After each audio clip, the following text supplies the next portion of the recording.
Did you know that if you have two kids right now and you want to send them to daycare throughout the week, that it will cost you more than rent in most major US cities throughout the country? Let that one sink in for a minute. You know, a lot of people have been complaining that the rent is too damn high. Well, what about having kids? It's no wonder that the birth rate is down when you hear stuff like this. Like, who can afford that, guys? Take a look at some of these stats right here.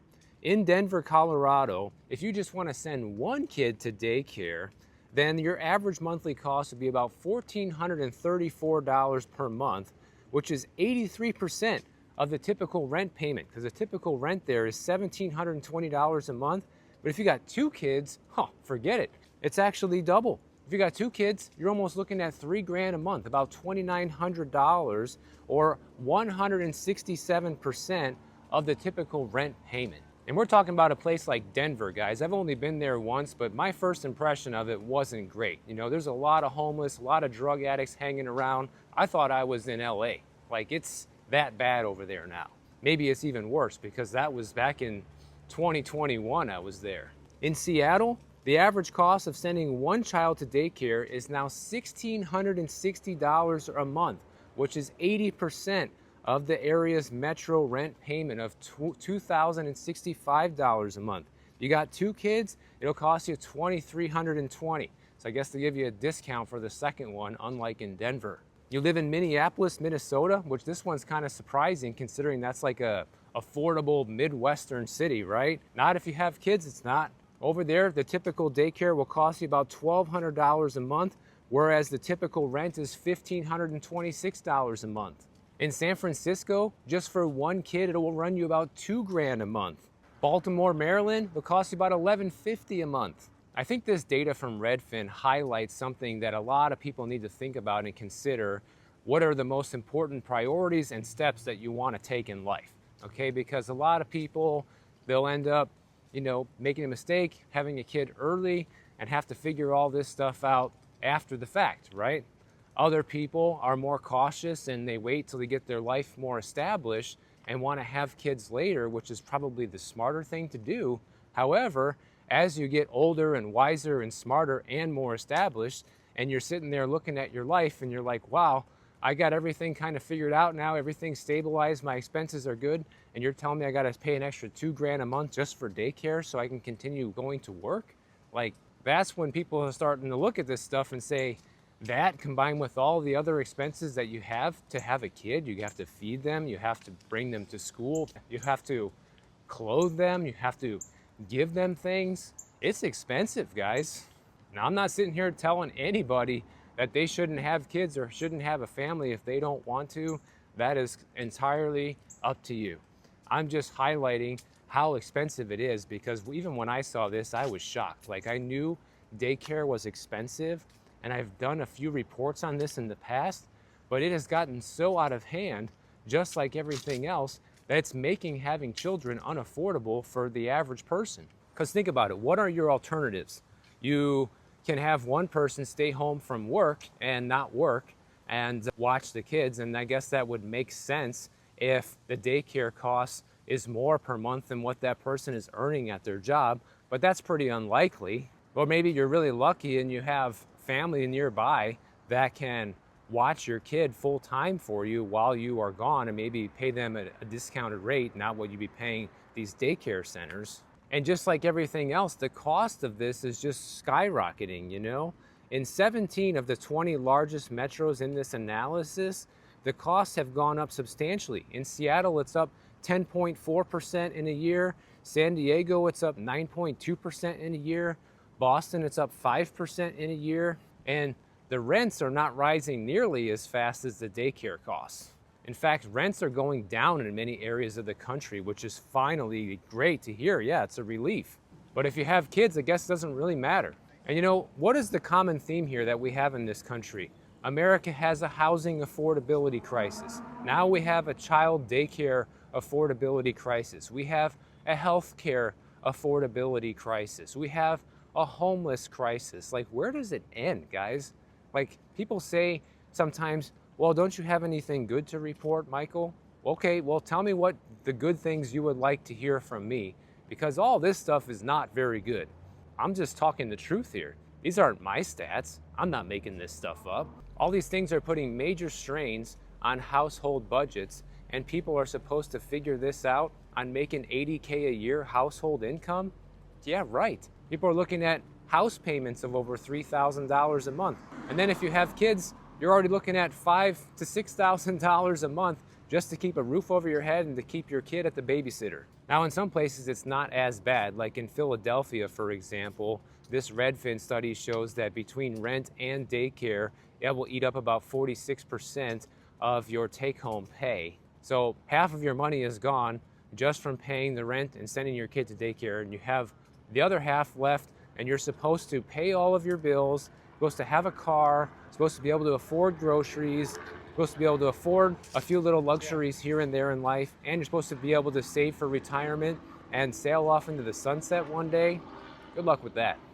Other cities where it will cost you more in childcare than rent are places like St. Louis, Washington, D.C., Phoenix, Chicago, Houston, Dallas, Boston, and Riverside, California. Now, the only upshot here is your kids don't need daycare forever, because once they start going to school, they won't need daycare anymore. Maybe they need to stay somewhere for an hour or two after school, but in general, they won't need daycare once they go to school. So the expense is temporary, but it still might be enough to push a lot of people to say, you know what, I can't do it. In fact, the only metros where it's actually cheaper to pay rent than send your kid to daycare are, get this, Miami, Los Angeles, and New York, the most expensive cities in the country right now. And that's no surprise because the rent is so high in these places. So yeah, the daycare is slightly less, and we're not talking much, it's a little bit less. And don't forget, we're just talking about rent prices here. If you bought a house and you have a mortgage,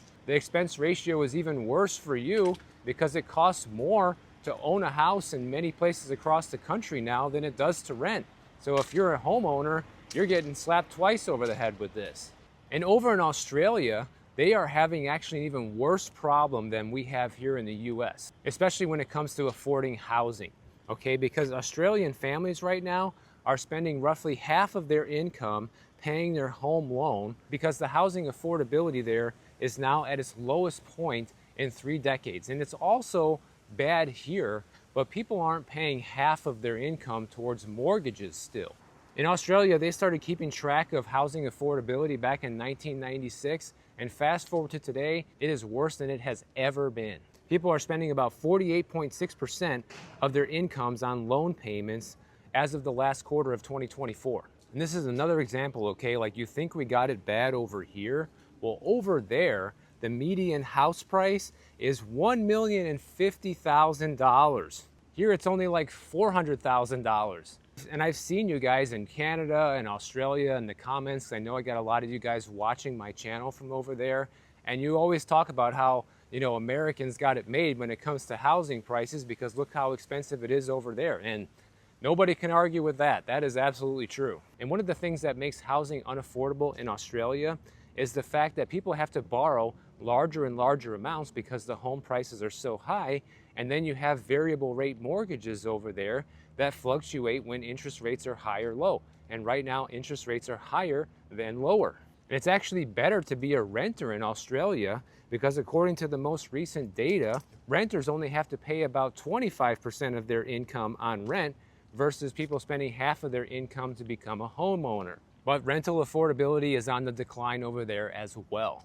And they say the NSW region of Australia is actually the worst offender right now, where the average family needs to spend 58.1% of their income on their mortgage payment versus tenants only having to spend 28.7% of their pay on their rent payment. So it's not hard to do the math in Australia, apparently, of whether it makes more sense to rent versus buy. And when you hear stuff like this, guys, like how much it costs to send your kid to daycare, how much it costs to pay for a mortgage in Australia, it's no wonder that the homeless population continues to increase. Here in the US, as of the latest count, we have about 653,000 homeless people in this country, which is a 12% increase from 2023, because this is data from 2024 and up through the beginning of this year. I don't think we have the full 2025 yet. But that's 354,000 people living in shelters and 299,000 people living on the street or living in a tent, living in a car, something like that. They're considered unsheltered. Homeless populations have been rising the most in cities like LA, San Francisco, Phoenix, and New York. And now that evictions are back in full swing pretty much everywhere, this is helping to increase the homeless population across the board. And here are the states with the highest number of homeless people. California obviously takes the cake. Then you got New York. Florida is actually third on the list, but it's way below California and New York, as you can see. And then you got Washington State and Texas. I even see people in the comments sometimes that say that they're homeless watching this video. Like it's insane how bad this is. But when you look at the cost of living these days, it's not a surprise either. And it just makes you wonder, at what point is something going to be done about this? Now, one thing I've talked about before in the past when I've discussed homeless, and I've had people reach out to me and confirm this because they have had a brother, a sister, a spouse, somebody who went off the rails and became homeless. And you have basically two different types of people who are homeless, guys. You have people who fell on hard times that just can't afford a place to live, but they're trying, and they're homeless involuntarily. And then you have a whole other group of people, which you could easily say that places like California really cater to this group of people, which are the homeless by choice, who are the drug addicts, the people who are on the street that don't want to get clean, and they don't force them to get clean and force them off the street. They don't give them that ultimatum. They just let it happen and let people do drugs out in the open in front of children on the street. So even though we have the stats on homeless people, we don't really know how many of them are homeless by choice or homeless because life is hard. But there are signs of hope, guys. There are signs that things are turning around when it comes to housing, at least, because the amount of inventory just continues to climb. In fact, Realtor.com just came out with their latest inventory report, and we are now at the highest level of inventory of homes for sale on the U.S. housing market since 2019, guys. So we're talking pre-pandemic. We are now at pre-pandemic levels of inventory on the housing market. So never let anybody tell you that there is still a shortage. Now, in some regions of the country, there is still a shortage of inventory. There's places in the Northeast and the Midwest that have inventory levels significantly below where they were pre-pandemic.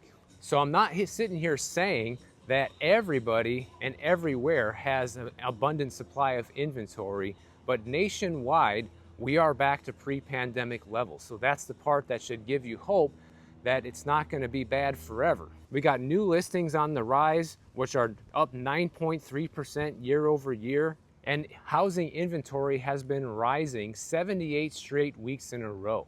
So that tells you right there that buyers are checking out and sellers are ready to sell. Active inventory on the market right now is up 31.1% year over year. That is huge.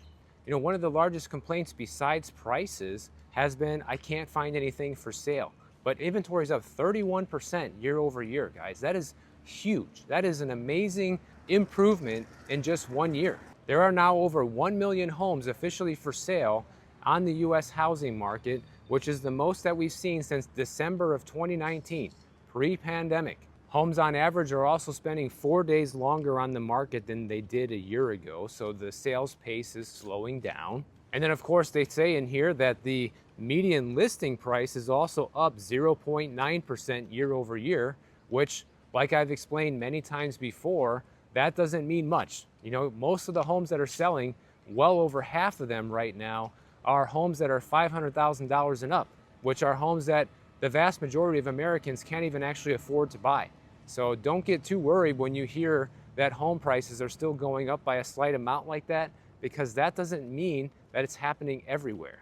So the point here is that things are turning around and that there is going to be reason for hope in the future. Like, it's not going to be this bad forever where it's this hard to rent a place or buy a place.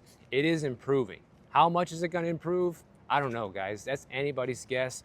We don't know, but things are at least moving in the right direction right now. Now, one other thing I want to share with you guys that was sent to me this week is, one problem that people have when they live in an HOA community is you have this giant basically book of rules and regulations and things that you're allowed to do, things you're not allowed to do, things like that, right? The governing documents, the HOA documents, the condo documents, whatever you want to call them.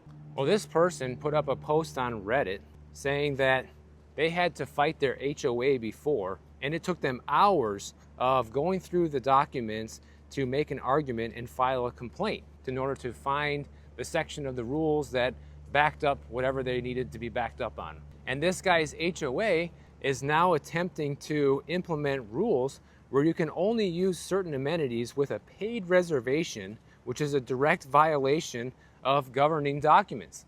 So this guy is trying to prove them wrong, and instead of having to take hours going through the documents, guess what he did? He says, I was able to upload these documents into Chat GPT, and it was able to review all of the documents and cite specific sections that the board has violated. And he says, I highly recommend taking a similar approach if you are in a similar situation. And I totally agree. I think this is a great use of AI right here.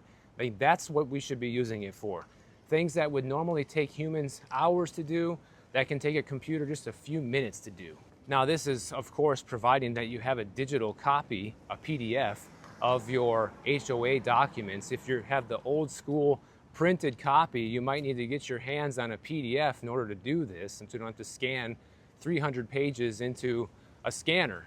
But I think people could use this for other things too, because when I heard this, it made me think of, like, you know, a tenant that has to sign a 24-page lease. Like here in Florida, guys, the lease documents to rent an apartment here from Florida Realtors is longer than the actual contract to buy a house. I never understood that. I never understood how that makes sense, but I guess the reason why that is because you have the Landlord-Tenant Act attached to that, and within that Landlord-Tenant Act, it tells you everything that the tenant's allowed to do and the landlord's allowed to do and how they're supposed to work together in this tenancy. But say you have a question about your lease and you're not sure about something, you could just upload it into Chat GPT and ask it to find out the answer to the question. And it can scan through that document in just a few seconds and get that answer for you, which can be extremely helpful. So this could be applied to anything that you have a question about when it comes to documentation, a contract, or anything.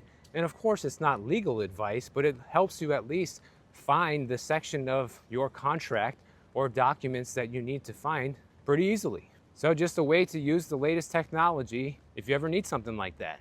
But let us all know in the comments if this insane cost of having a kid in childcare today in 2025 is impacting your decision to have a family, and what you're doing about it instead if you are choosing to have a family. What's your backup plan? How much are you paying for childcare?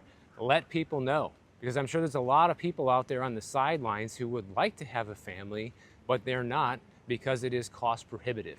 So if you enjoyed this video, make sure you subscribe to the channel, and if you don't want to wait for my next video to come out, check out this one on the screen right over here, and I'll see you in the next one.